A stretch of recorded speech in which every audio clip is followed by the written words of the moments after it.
Bonjour à tous, bonjour et bienvenue pour ce nouvel épisode de podcast. Je suis super contente de vous retrouver.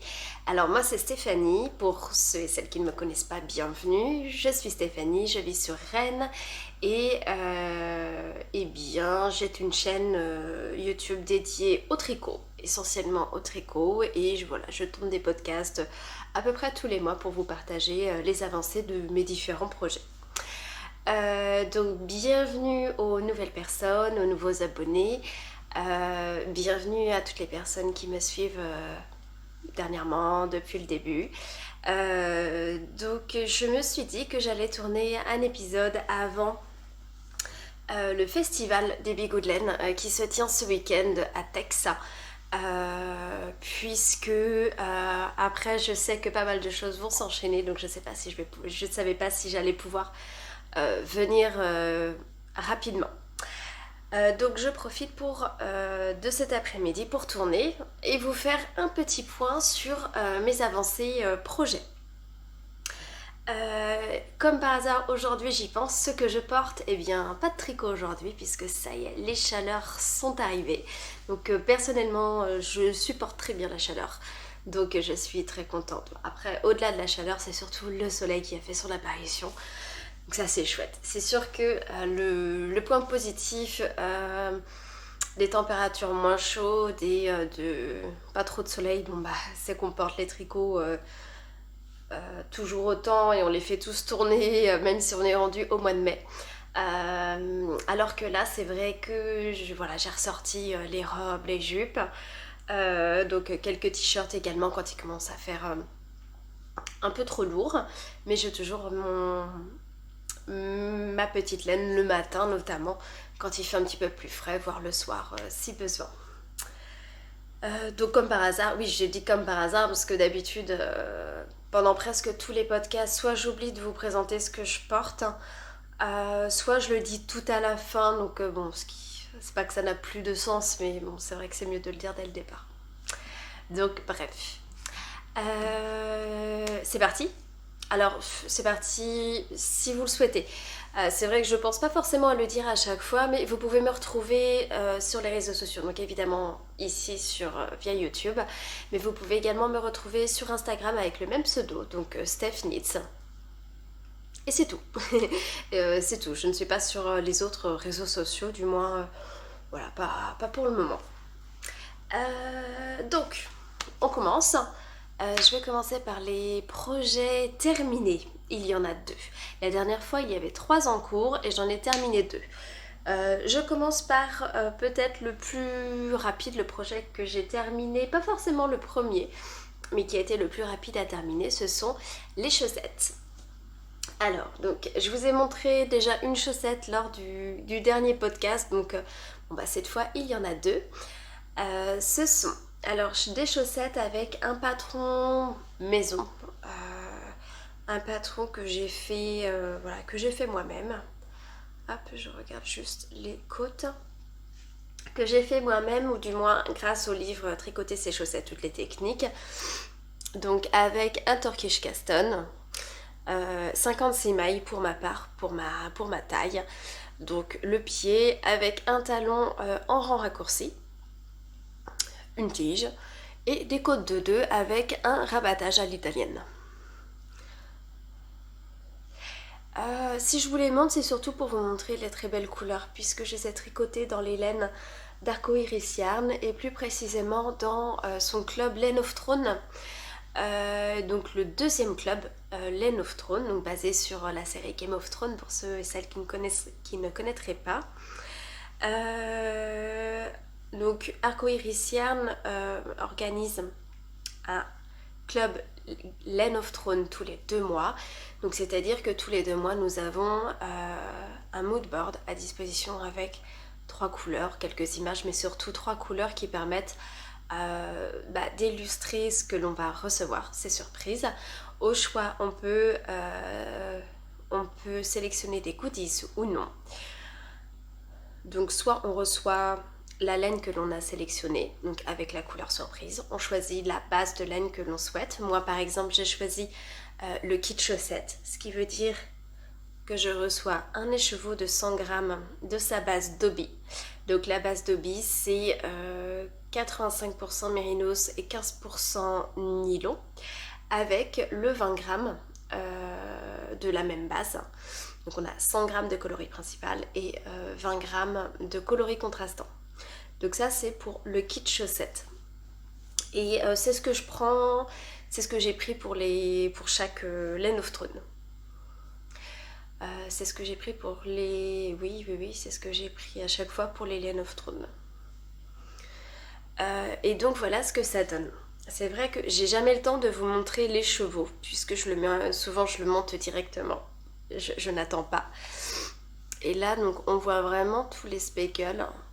Et pour ma part, ils sont vraiment très très bien répartis. Que ce soit d'un côté ou de l'autre. Et quelle que soit la chaussette. Ça, c'est la deuxième. Donc ça fait un peu comme un auto-rayant, pardon, en quelque sorte. Enfin, en quelque sorte, pas vraiment, mais ça forme vraiment bien des rayures. Des sortes de rayures. Donc ça, c'est la paire de chaussettes que j'ai terminée. Bon, je l'ai finie quand, cette paire-là?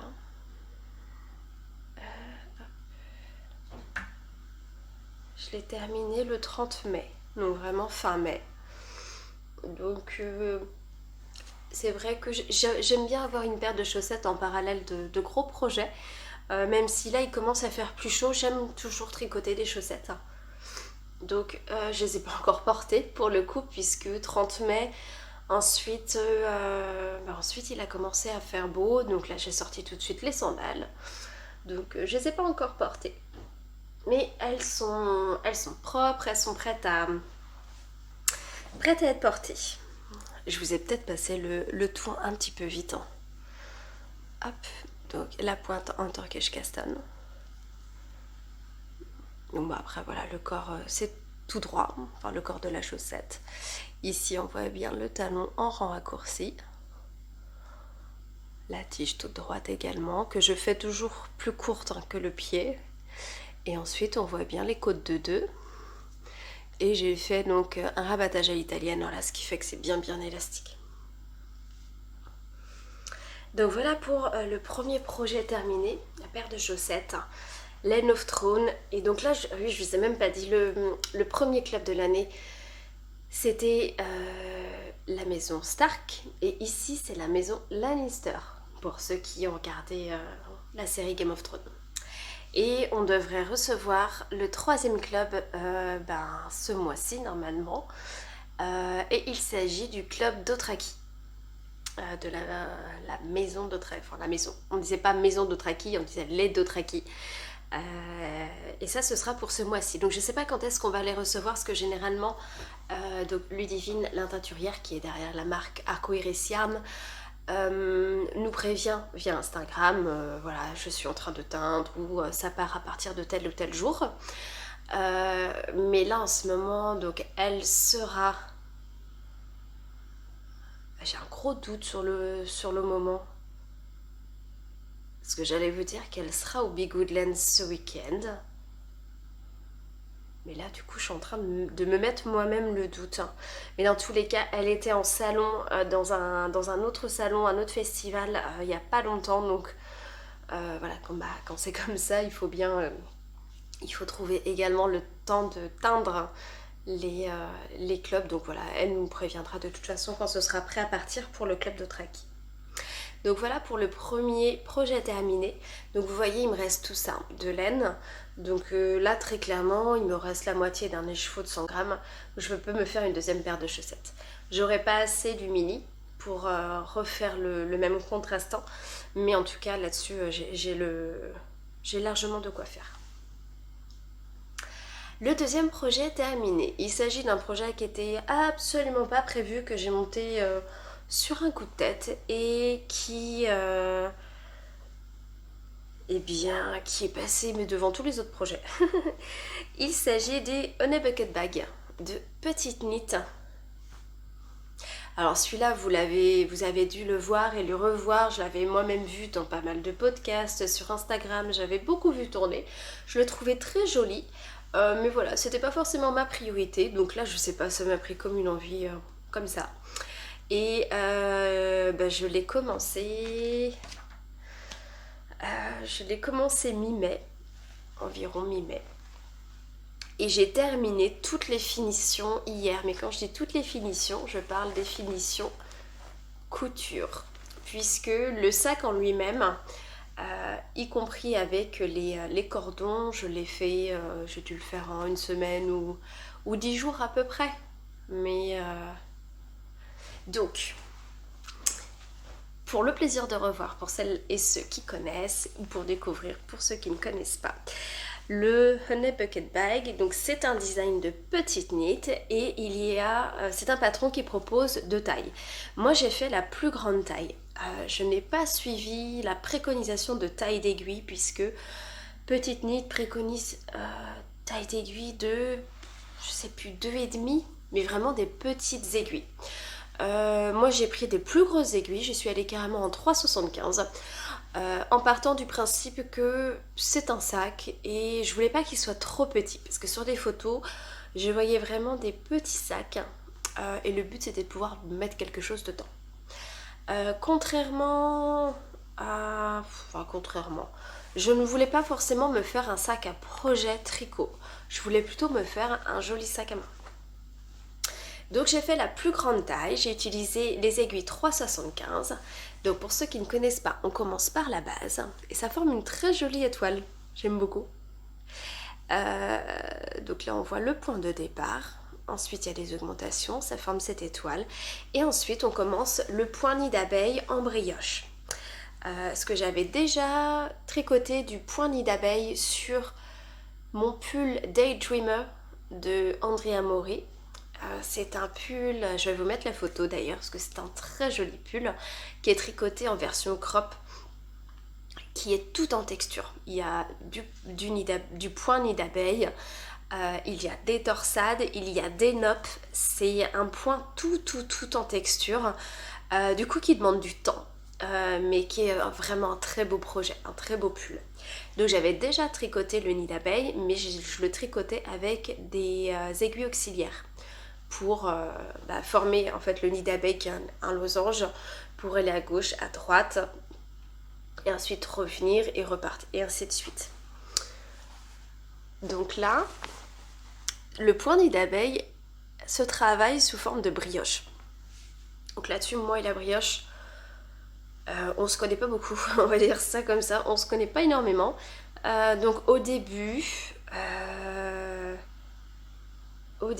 ça n'a pas été simple. Alors c'est pas la brioche qui posait problème, mais plutôt les explications. Je me souviens très bien du vlog de l'eau demoiselle qui parlait de son Honey Bucket Bag.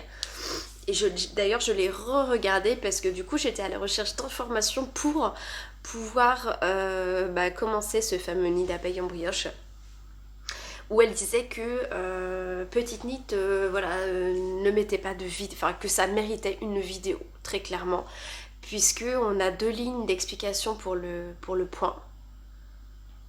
Et quand on l'a jamais fait, qu'on ne visualise pas, c'est vrai que ça coule quand même pas de source. Pour les débutants, je conseille pas. Enfin, alors je conseille pas, à moins d'avoir de l'aide pour le début, puisqu'après c'est toujours la même chose, donc c'est pas compliqué en soi, mais il faut quand même réussir à se lancer. Donc pour ma part, j'ai choisi de faire le point en rond. Alors il y a 2 possibilités. Pour le point nid d'abeille en brioche, vous pouvez le faire tout en rond et auquel cas vous avez sur un rang d'émail en droit, sur le second rang d'émail en vert. Vous pouvez le faire en aller-retour. Donc dans ce sens-là, hop, retour. Et vous le reformez et ainsi de suite. Et là par contre, vous n'avez que des mailles en droit. Ce qui est indiqué dans le patron, c'est qu'en faisant en aller-retour comme ça, le point nid d'abeille est bien droit. Alors qu'en le faisant en rond, il est plus décalé.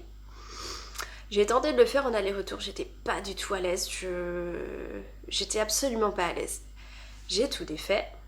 Et j'ai refait tout en rond. Et honnêtement, je vois pas en quoi il est décalé, parce que quand vous regardez, moi je le trouve droit, mon point. Donc après c'est peut-être léger. Mais dans tous les cas, si jamais le fait que le point soit décalé, parce que ça je l'ai entendu dans un podcast, mais il n'y a pas longtemps d'ailleurs, la personne l'a fait justement en aller-retour pour ne pas que le point penche. Enfin, c'est ce qui indiquait en fait qu'il penche. Pas qu'il soit décalé, qu'il penche. Je sais pas ce que j'ai dit. Donc, honnêtement, moi je trouve pas qu'il penche. Voilà. Donc voilà ce que ça donne. Donc du coup, je l'ai fait donc en rond. Voilà.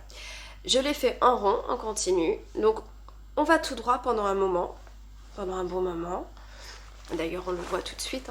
On va tout droit. Ensuite, on vient former cette coulisse pour passer les futurs cordons. Et ensuite, on forme un revers. Donc, désolée, on a été coupé. Ce que je disais, oui.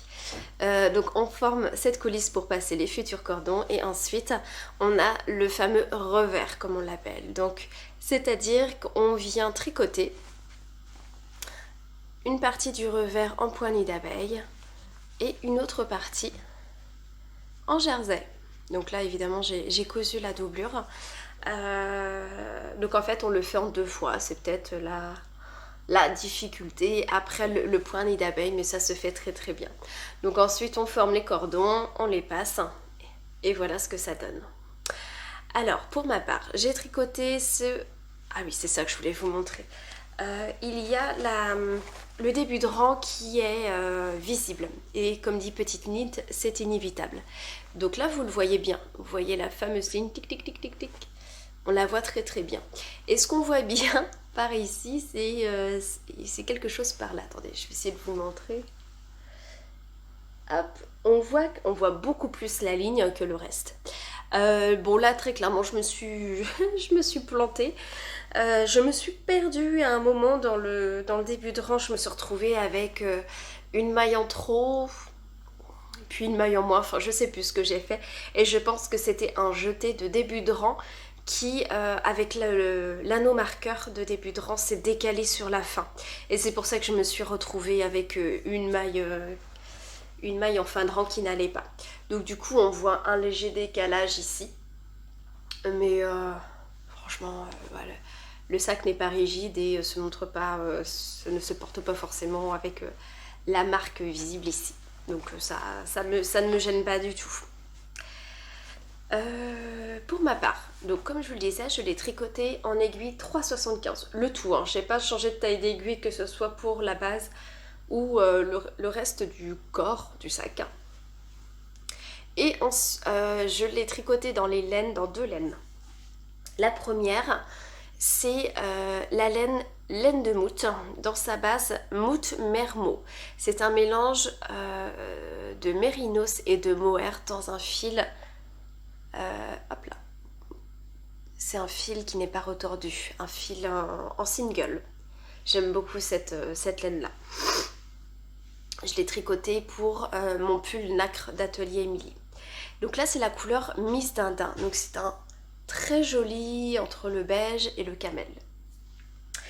Je l'ai couplé avec, et là je ne peux pas vous le montrer puisqu'il n'y en a plus et j'en ai manqué, avec le mohair de Woolly Skin, donc la base Bombex, mohair et soie, et c'est la couleur Olympe. Donc là c'est ce que l'on voit sur tout le corps. Et c'est ce que l'on voit par exemple sur ce cordon-là. Hop, je me cache sur ce cordon-là, mais pas sur le deuxième. Puisque du coup, il m'a manqué uniquement pour les cordons du mohair. Donc là, on voit, hop, je vous le mets sur le reste du sac, on voit que les cordons sont un peu plus cuivrés, puisque lorsque je n'avais plus de mohair couleur Olympe, je me suis rabattue sur le Miss Carabouille, dans la base pareil, mohair et soie de chez Laine de Moute. Donc on est d'accord que ce ne sont pas les 2 mêmes couleurs, mais je préférais que le rendu final soit plutôt cuivré que clair, puisque j'ai des restes de mohair et soie dans les tons gris très clairs, mais je voulais pas que ça éclaircisse trop le rendu final. Donc du coup, on voit bien qu'il y a des cordons qui sont plus cuivrés que le reste du sac. Mais franchement, c'est pas... ça déguise pas. Oui, je le mets là, vous le voyez pas du tout. Mais voilà, donc je trouve que ça ne déguise pas. Ensuite, donc ça c'était la partie, ce que j'ai fini relativement rapidement, en une semaine, 10 jours. Ce que je me suis mise à faire hier, c'est la doublure. Je ne vais pas totalement la retourner, quoique si je peux. Hop. La doublure du sac. Et donc ça c'est un tissu que j'ai trouvé, un coupon de tissu que j'ai trouvé chez Ecolène, qui est très joli. Alors c'est très automnal, hein, mais j'ai pas l'intention de porter le sac maintenant puisque il contient quand même du mohair, donc même si je le porte pas dans le style 27 degrés, j'ai pas envie de porter un sac avec du mohair. Mais pour l'automne, je vais être très contente de le trouver. Donc du coup, la doublure, je trouve, va très bien avec le sac, ça fait très automnal, c'est très très joli. Je n'ai pas fait qu'une doublure. J'ai commencé par coudre un fond de sac. D'ailleurs, je remercie toutes les personnes qui ont pris le temps de me proposer une solution pour venir justement renforcer ce fond de sac.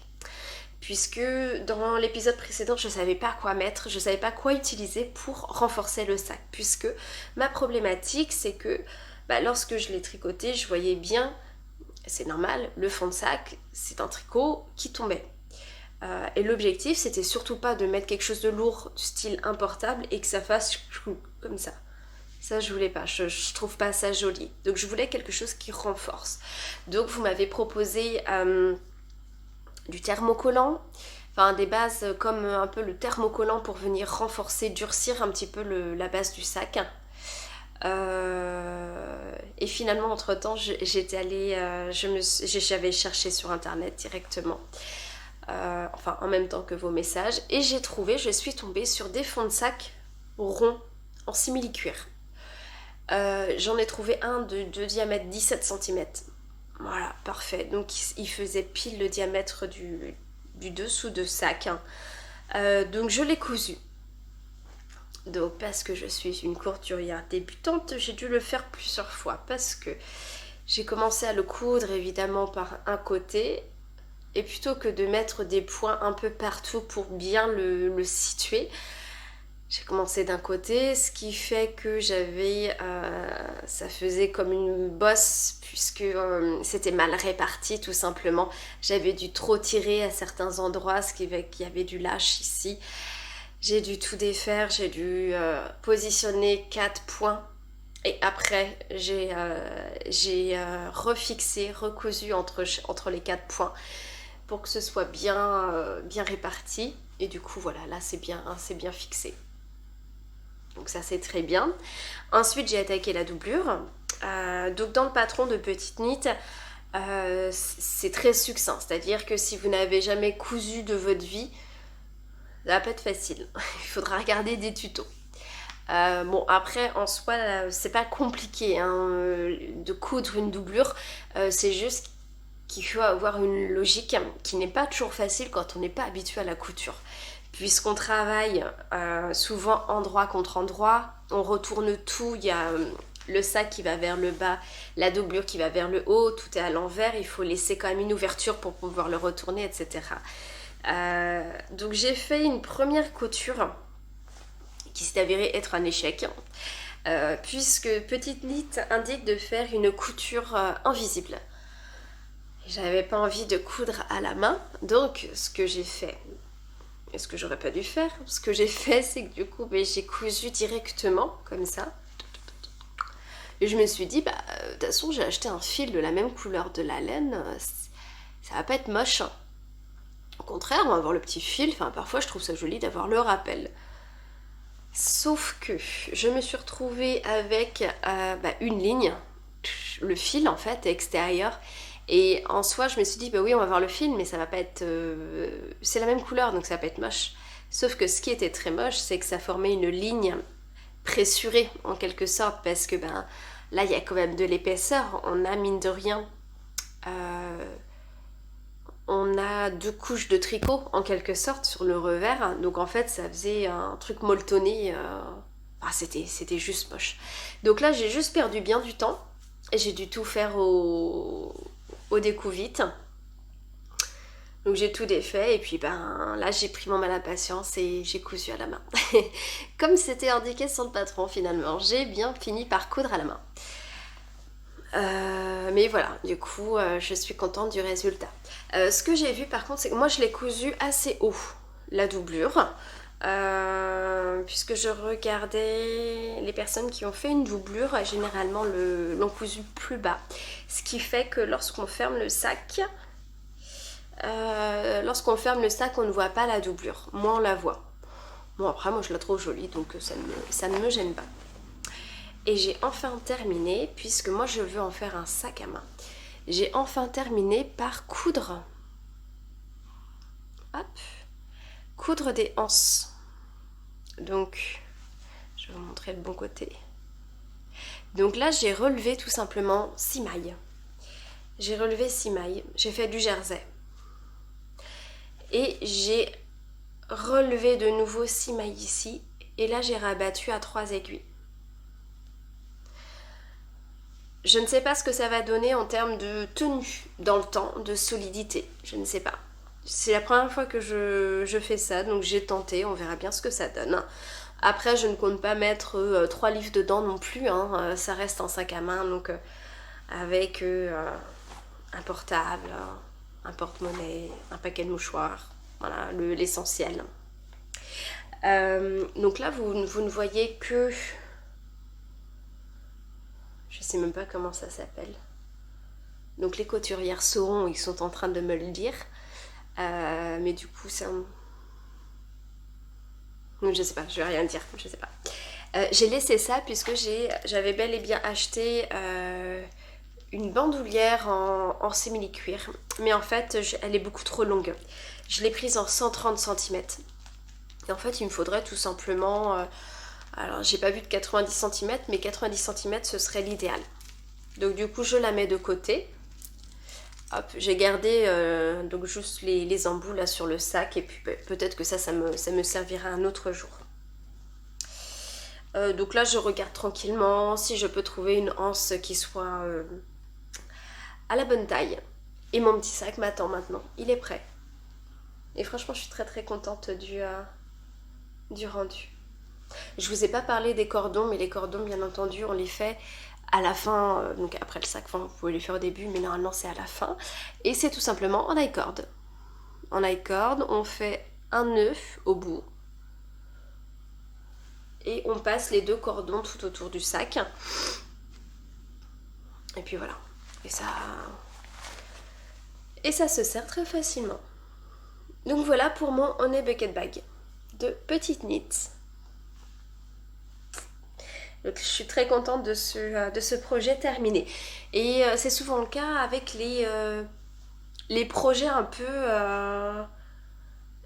comment dire, qu'on fait sur un coup de tête. Je suis souvent très contente de les avoir terminés. Ce sont des coups de cœur en quelque sorte.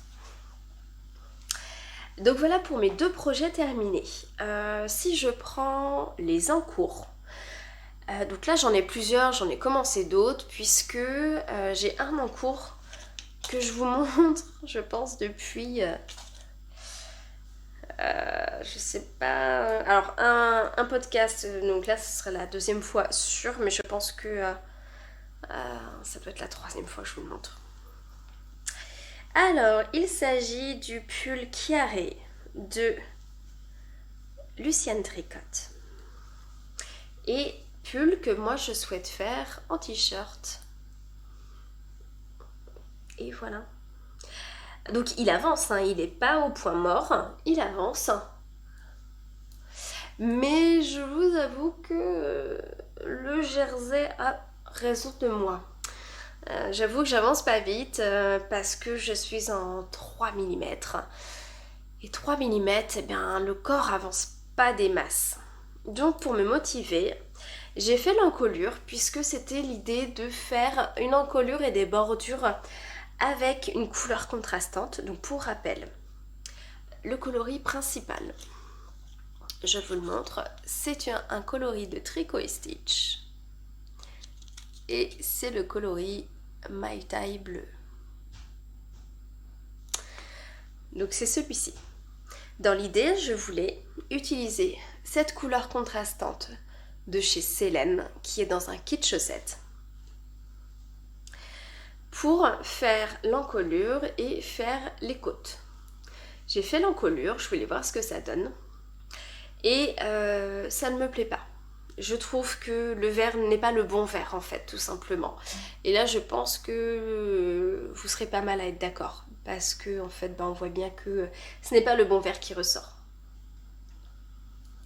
Donc je vais défaire l'i-cord, puisque c'est un i-cord, on relève toutes les mailles et on fait un i-cord.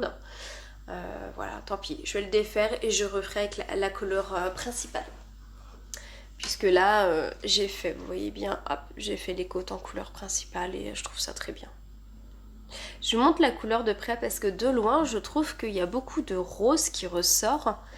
Et alors que la couleur est quand même essentiellement orange.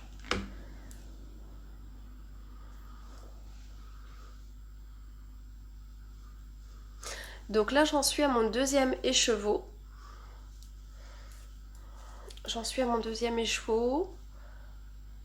J'ai légèrement alterné, mais finalement, il n'y a pas de grosse différence puisque en haut, on voit des zones un peu plus larges. Oh, voilà, ça a fait ça à cet endroit-là. On voit pas mal de speckles verts juste en dessous.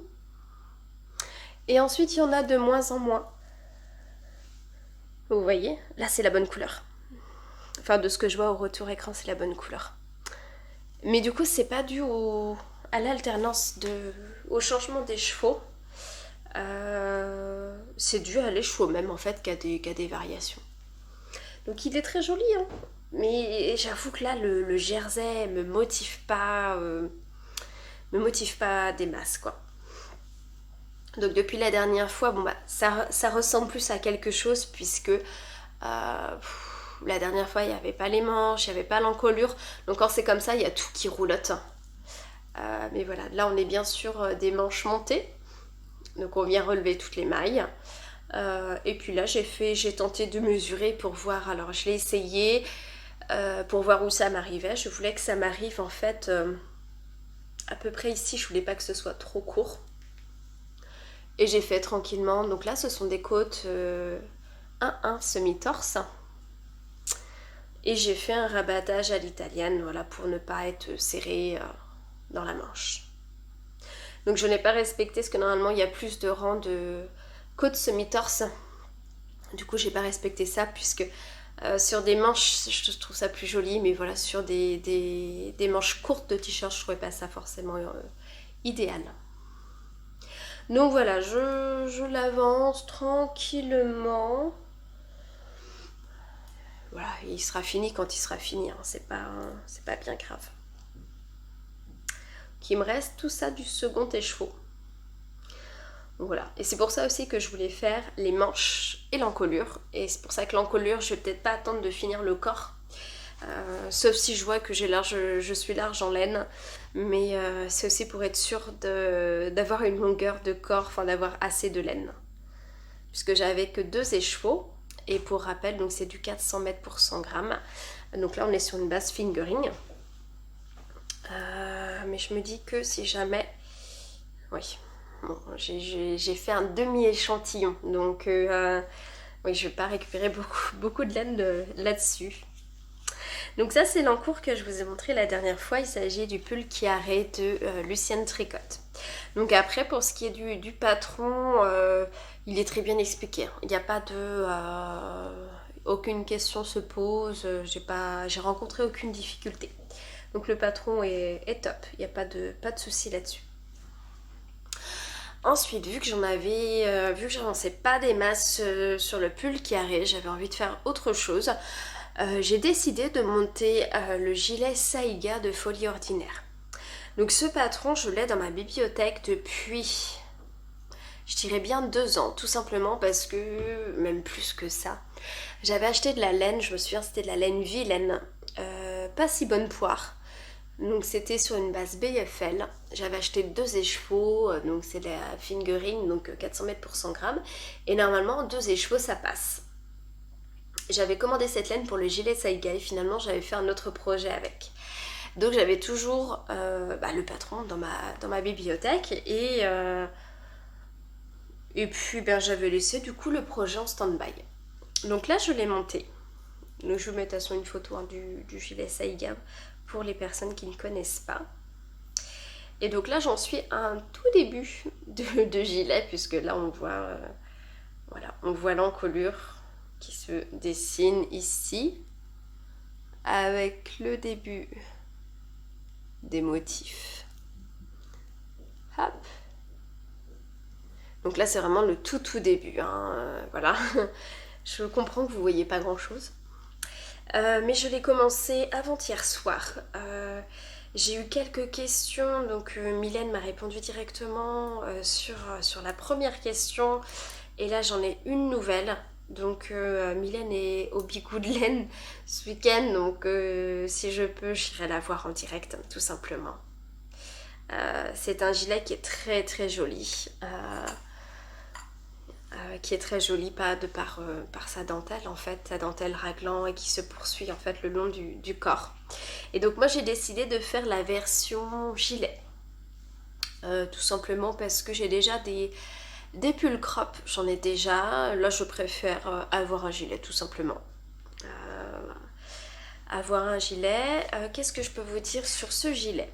Je le tricote en 3,25 puisque normalement il se tricote en 3,5. Moi je le tricote en 3,25. Je tricote la taille 2. Donc on a un échantillon de 26 mailles pour 34 ans. Et pour ce qui est de la laine, hop, je vous montre ça tout de suite. Pour ce qui est de la laine, il s'agit, je vais vous montrer après les chevaux, il s'agit de la marque Eline et Laine. Donc ça c'est une laine que j'ai achetée au festival Bière et Laine de septembre 2022.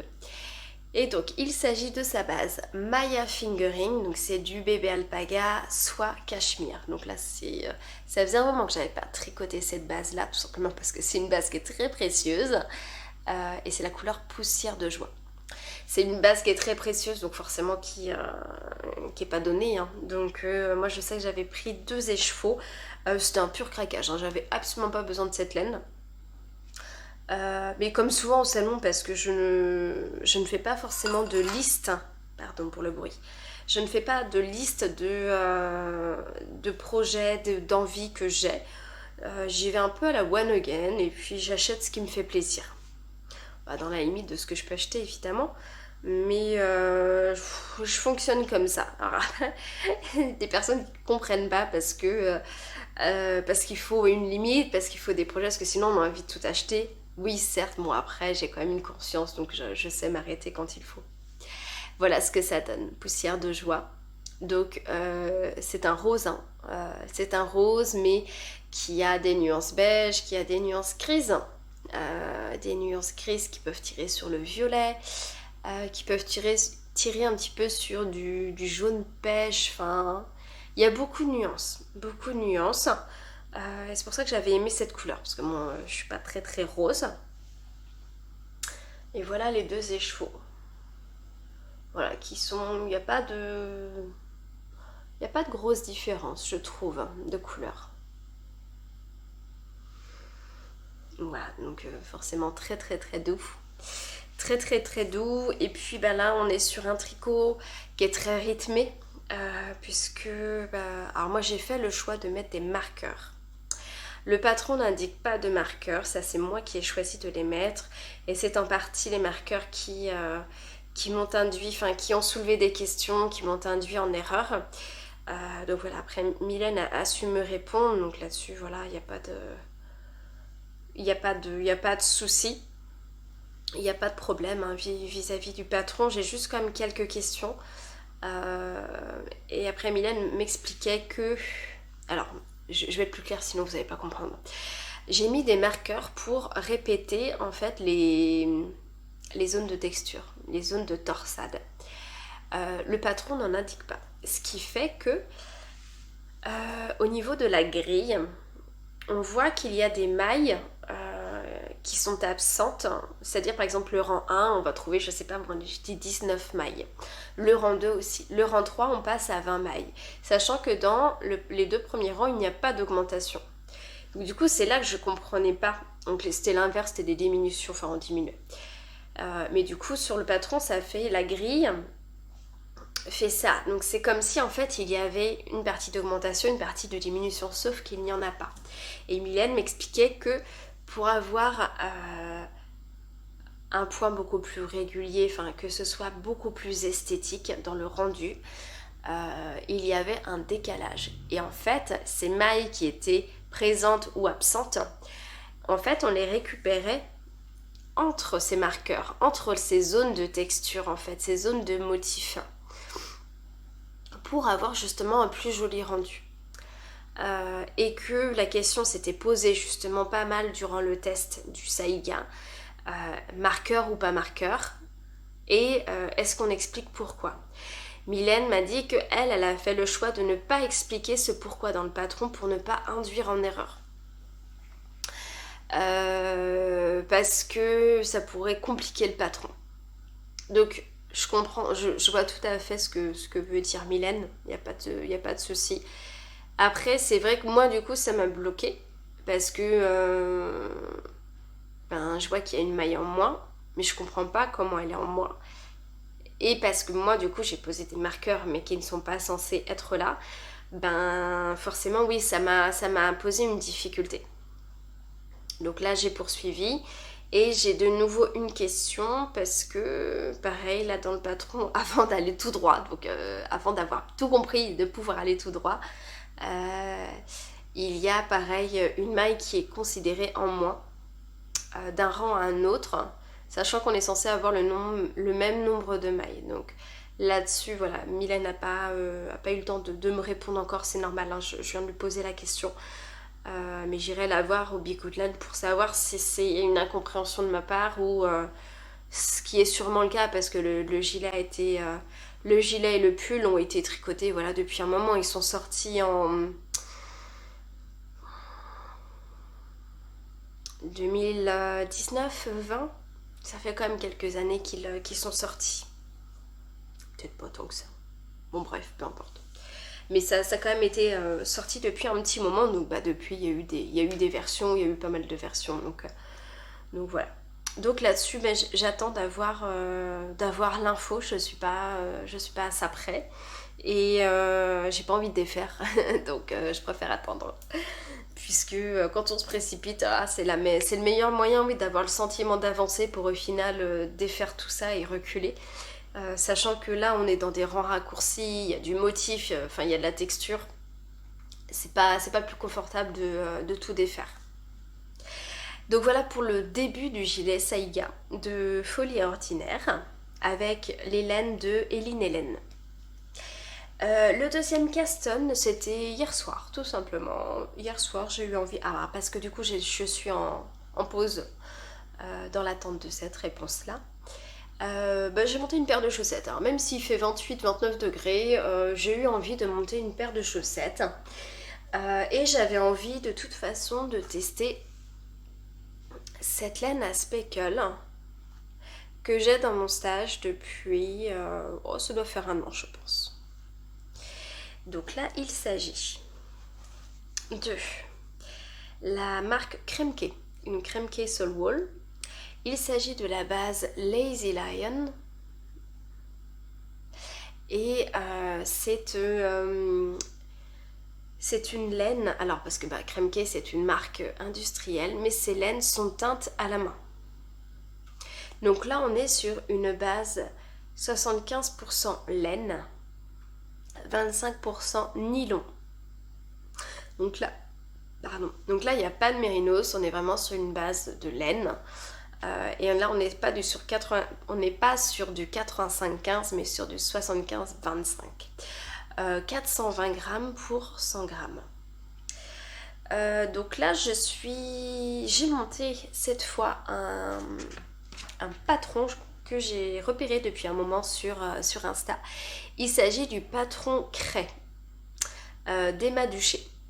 Donc là j'espère que je le prononce bien. J'ai vu ce patron à plusieurs reprises et je voulais le tester. Je ne savais pas encore sur quel écheveau. Et j'étais pas sûre de le tester sur celui-là. Donc pour l'instant j'en suis au début parce que comme vous le voyez c'est une laine où il y a énormément de speckles.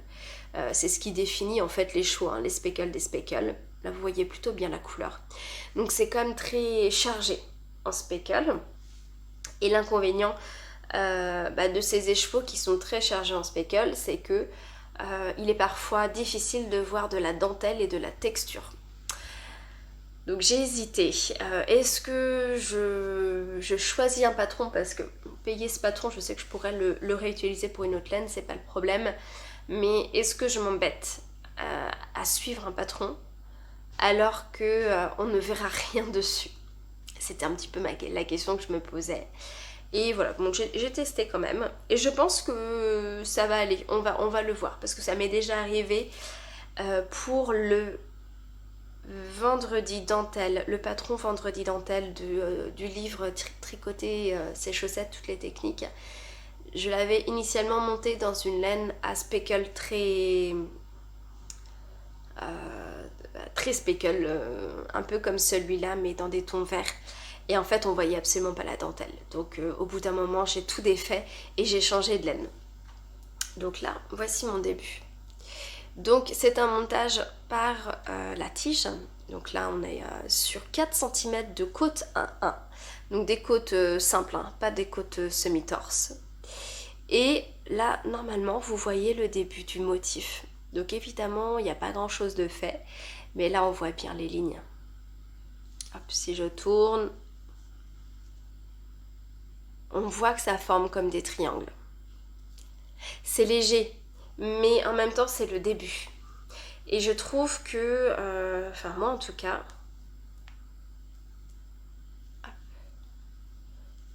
je les vois. Alors peut-être qu'à l'écran, c'est peut-être pas aussi flagrant. Mais en tout cas, moi je vois bien le motif qui commence à se dessiner.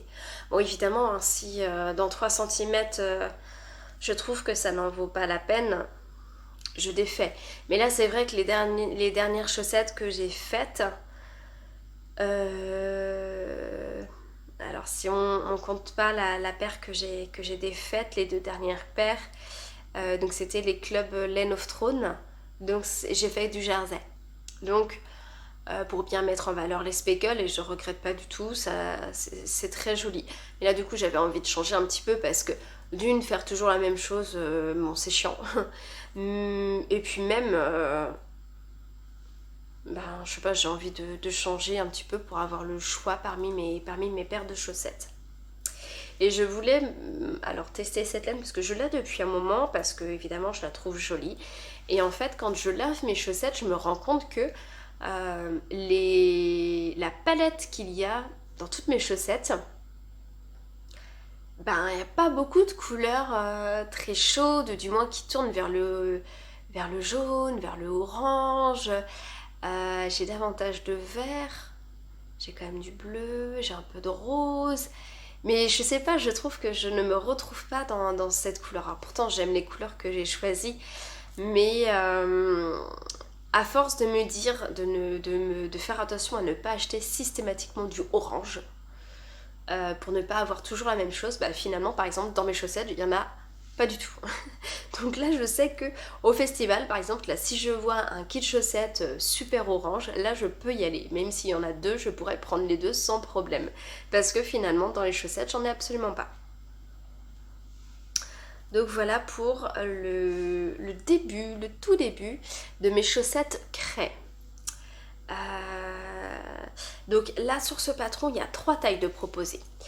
56 mailles, 64 mailles et 72 je crois. Donc j'ai remesuré la circonférence de mon pied parce que j'ai pris pour habitude de systématiquement tricoter 56 mailles. Donc souvent la plus petite taille parce que j'aime que mes chaussettes me serrent bien le pied, tiennent bien le pied. Et donc là, j'ai mesuré, en fait, je corresponds plus aux 64 mailles. Mais j'ai déjà tricoté une paire de chaussettes en 64 mailles. Et je trouve que je suis pas assez tenue. Alors peut-être que je devrais réessayer, je sais pas. Mais moi j'aime bien les... Alors certes, ça tire un petit peu les mailles quand je les porte.